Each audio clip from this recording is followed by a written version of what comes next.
চলে এসেছি আবার একটি রান্নার ভিডিও নিয়ে, যেটি সকালবেলা ব্রেকফাস্ট হিসেবেও খেতে পারবেন, আবার বিকেলবেলা চায়ের সাথে স্ন্যাক্স হিসেবেও খেতে পারবেন। খুব তাড়াতাড়ি খুব সহজে এটি তৈরি করা যায়। প্রথমেই পাউরুটিকে ছোট ছোট আকারে কেটে নিতে হবে। এক্ষেত্রে আমি ব্রাউন ব্রেড ইউজ করেছি। ব্রাউন ব্রেডের থেকে 6 পিস ব্রেড থেকে ছোট ছোট আকার করে নিয়েছি।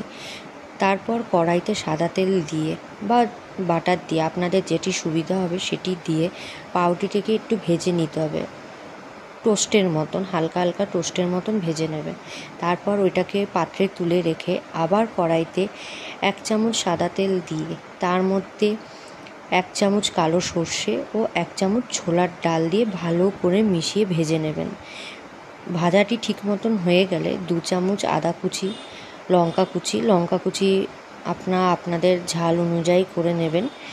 ভালো করে মিশিয়ে নিয়ে তাতে 2খানা মাঝারি সাইজে পেঁয়াজ কুচি, ডুমডুম করে রাখা পেঁয়াজ কুচি দেবেন।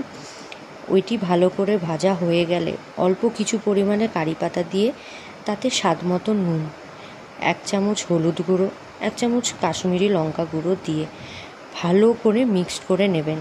মিক্সড হয়ে গেলে তাতে 6 পিস টমেটো ছোট ছোট করে ডুমডুম করে কেটে নেবেন। সেটি দিয়ে আবার ভালো করে মিক্সড করবেন।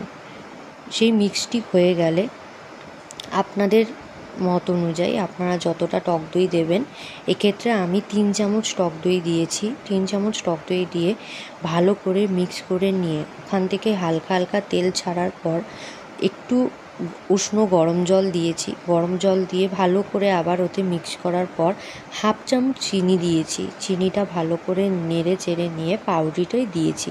পাউরুটিটা দেওয়ার পর মশলাটা ভালো করে মিক্সড করেছি যাতে সব পাউরুটির মধ্যে মশলাটা যেতে পারে গায়ে।